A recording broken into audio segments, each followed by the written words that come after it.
Don't dismiss yourself as a small creator. Let's just start there. You belong in these spaces, you belong in these rooms. Act like it, right? Now, side note, this is advice to older people. I'm encouraging you guys to start creating content. Yes, if you are between the ages of 40, 50, 60, 70, heck, 80, come online, right? Social media is not just for young people. I mean, you will choose the platform that you're comfortable with, and you'll choose the type of content you want to shoot, whether it's vlogging or giving advice, right? I mean, give us advice on how you lived, advice on love, relationships, marriages, career, how to do life alone. That is something that I'm craving and I need so much online, because a lot of young people are giving advice, and I won't lie to you, I don't trust it. I do take it with a pinch of salt. I mean, you're 19 and you want to tell me about relationships. Sanalam, in my mother's language, she's Xhosa. I don't trust you. You still need to live, and there's a lot of things you need to understand. So if you're older and you're sitting there, you're like, but I can't do anything. Give us advice, put on your camera, ask people to help you around, and you'll just learn as you go. Right now, one thing I am learning as a small creator is that I need to show up for my community. I need to show up for my small community that I love so much.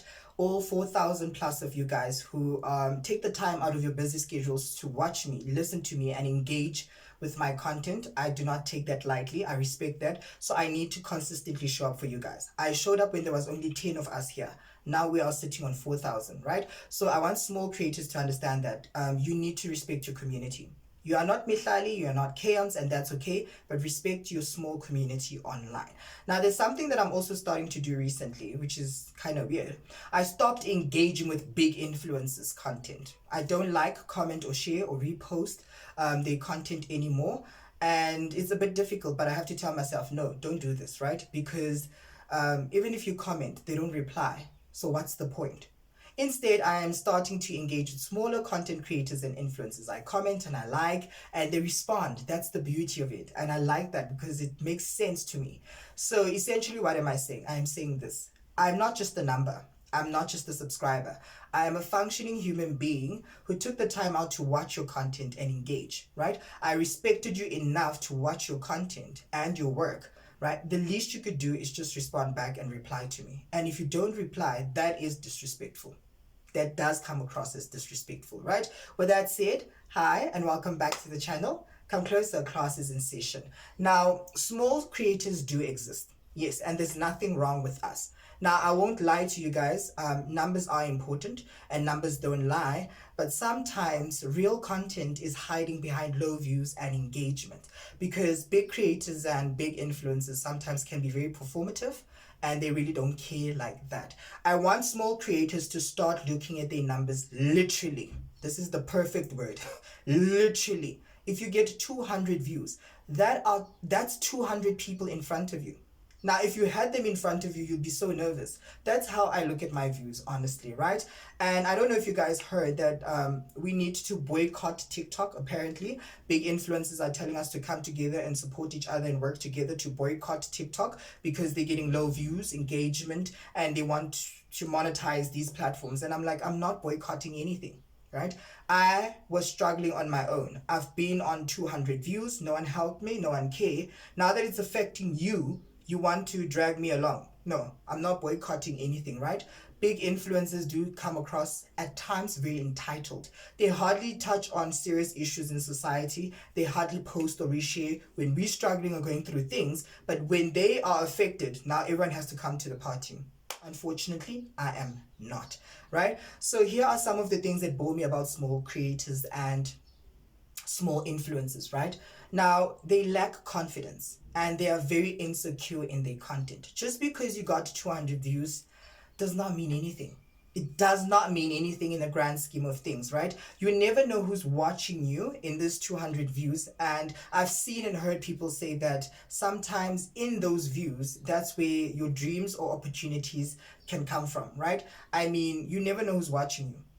You can be sitting there and thinking you have 200 views, then there's someone who's mentioning in rooms full of opportunity. There's someone who genuinely loves you, someone who genuinely supports you, someone who's quietly watching you and rooting for you. So just post your content. Now I'm going to talk about some of the challenges I think we experience as small creators, including myself. Number one, support system, right?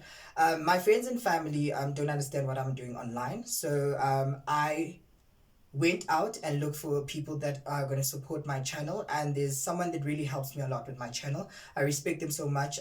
They always consider it. They always there to help me and listen to me, because I lose my mind. I'm not gonna lie, I'm always venting and screaming and shouting, and I can be very demanding, but they always there to say, Paul, calm down, use your brain, reason, and think. So, and I appreciate them so much. They have no idea. The reason why this channel exists is because of them. Is because of this person, right? So just get good support system, right? Number two, aesthetically pleasing content is holding a lot of small creators behind, and it's holding them back, right? I understand we want to show the nicer things of life, but sometimes they will get you in front. Create your content, right? Let people fall in love with who you are, and then eventually as you grow, you'll improve and improve, right? Number three is a lot of small creators struggle to position themselves in this industry. You need to position yourself properly and understand who you are. Be known for what you do, and then you'll develop other areas and skills of yourself. Let me talk about myself. I speak. I'm a speaker. I love speaking. I don't like vlogging. I'm not an influencer. I don't want to be an influencer. I can't take pictures. I can't take videos. I don't understand all of that. But one thing I'm good at is speaking, right? And I'm speaking and I'm training myself to use different delivery styles, speaking styles. I'll put on professional voices, have accents, because I'm a speaker. You never know where the opportunity lies. So you need to understand who you are and what you're doing. If you vlog like your life depends on it. If you speak like your life depends on it. If you dance like your life depends on it. Do you understand what I'm saying? So as a speaker, I have different tones and delivery styles that I'm testing out. That's why I have this YouTube channel, because I have a lot to say, right? Now you need to understand why you're in this industry and position yourself accordingly. The next thing is that a lot of small creators are not taken seriously. A lot of people don't take small creators seriously. So you need to start taking yourself seriously. Show up for yourself. If you say you're going to post on Sundays, post on Sundays. Please be consistent, because that's respecting yourself and taking yourself seriously and showing your audience that you take them seriously, right? The next thing is that a lot of small creators struggle with opportunities. They struggle a lot with opportunities. I mean, even small things like interviews. You don't find podcasters interviewing small creators. So you need to fight for these opportunities. Approach these brands. Ask for things. Knock, scream, shout. Do what you need to do to get yourself out there, right? And then the last thing that I can say a lot of small creators struggle with is a lot of small creators lack confidence simply because of views, right? Now, like I said, you do not need to focus on your views, right? For now, just create. And also look at your views literally. If you have 50 people watching you, that's 50 people in front of you. That's a lot of people, right? So act accordingly. Respect your audience. It's your community. Show up for them, right? You never know who's watching. And with content creation, you guys don't understand one thing. It's very weird. You never know if Oprah can scroll through your content by mistake, right? And you start reminding them of their childhood, and they just sit there and love your content and enjoy it and just want to speak to you or give you opportunities. So you never know who's watching, especially on platforms like YouTube. You know, it's a big platform. So just create your content, right? Don't focus on the numbers. I remember seeing one video of a lady online that said she got like 50 views. And in that 50 views, someone that owned a big company actually approached her and gave her an opportunity. So you never know who's really watching, right? Just create your content. Now, with that said, please tell me what you think. What struggles do you face as a small creator? What things do you go through that you feel like small creators suffer from? With that said, please don't forget to subscribe, like, comment, and share. I'll see you next time. Bye, guys.